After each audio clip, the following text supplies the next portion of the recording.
Coming in just under the 7,000 pound mark, dry, completely empty. A very nice 273 Octane here at Advantage 1 RV. Hello and welcome, my name's Josh the RV Nerd, and as far as I've seen, the only thing this RV's ever suffered from is a lack of use.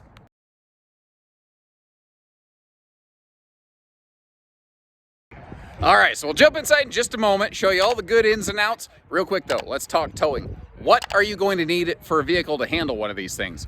Generally speaking, 3/4 ton, all day long, uphill, downhill, both ways, you're gonna be fine.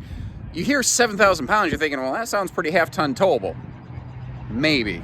It depends on what you're loading, and it depends on the specific capacities of the half-ton in general.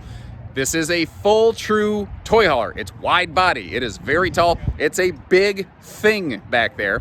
Some half-tons will struggle to handle something like this. As long as you have a very appropriate payload rating, as long as you have the appropriate tow rating, there's no reason a properly equipped half-ton wouldn't handle one of these. But many half-tons may not. If you're not sure what your vehicle can handle, if you need more information on that, call our team. We always make sure we put your safety before the sale, both at Haylett RV and down here in Advantage 1. Now, walking in the door here, this is potentially what you could see if you had this in kind of wide open mode. Of course, this does have the, I'm at a bad angle for it because of the lighting, apologies, but you can see right there. You do have the Happy Jack Power Queen bed above with the double drop down sofa, sleeper, theater seat, convertible, jobs below that. It can be whatever you want. This is a true toy hauler. So it's wide enough, it's tall enough, and doggone it, people like me. Little Stewart affirmation there from Saturday Night Live, but it has room for all those things. Now notice over here on the wall, you see a set of ramp patio steps to go off the back of the ramp if you want them. It's very cool that this actually has a mounting position so that you don't got to worry about them bouncing around and, like, let's say you got a Gold Wing or a side-by-side or something loaded back here. You don't want the steps clanging around and banging around into stuff. You've also got plenty of tie downs in this thing. They're all 5,000 pound rated, and I'll get you a better shot at those in just a second. But first I want to take a walk out here on the wild side of the patio space, because this is always my favorite part of any toy hauler. I love these patio jobs. I'd take a couple chairs out here, maybe put the table out here. I don't care if it's just two of you or a whole mess of you, because that's the cool thing with toy haulers. With that convertible kind of, bed sleeping space, man, there's a lot of different ways you could use this. You could use it as just a garage, the way we're looking at it right now for loading. You could use it as a rear dining and lounge by just dropping the sofa benches. You could use it as a set of bunks by dropping the bed and folding the sofas into beds, or just whatever works for you. Oh, and by the way, get you up here, you do have a full, screen garage wall back here, not a tent drop-down wall, so that's something that does just a better job of making sure there's no gaps where the bugs can get through. And I like the door side windows on this, especially, even when you're out here, if you're sitting on the patio, you've got good visibility of your site, or at least you would, except I have a horse trailer parked right next to me. Completely carpetless, of course. We're dovetailed for easy loading. And again, tie downs all the way up there to that refrigerator space. That is an 8 cubic foot, two-way gas electric fridge. So if you're gonna be off grid, the propane side of that can really keep you going a long time with very little power draw off your battery.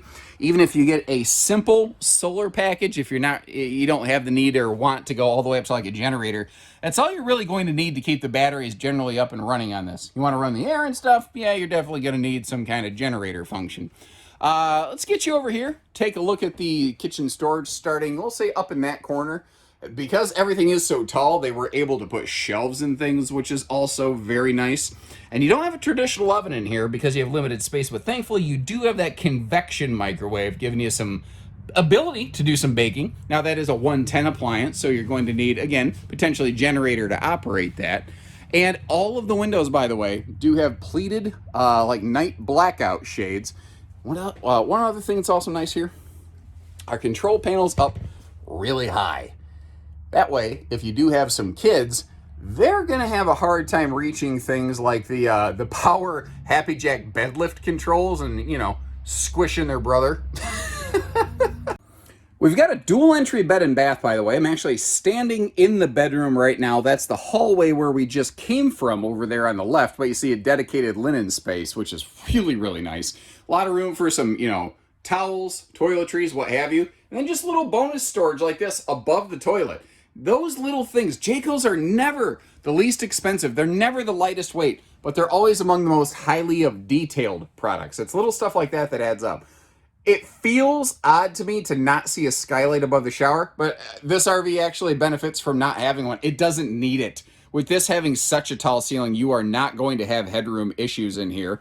And that's now one less, basically, hole in the roof that is causing, heat and cooling challenges, because skylights are great, but skylights have no insulation effectively. And it's one more seal point that you have to maintain and worry about that has now been eliminated, which is cool. TV hookups up there in the corner if you're so inclined. And there is a wall switch for these really tall ceiling lights. And there's 4 of them in here.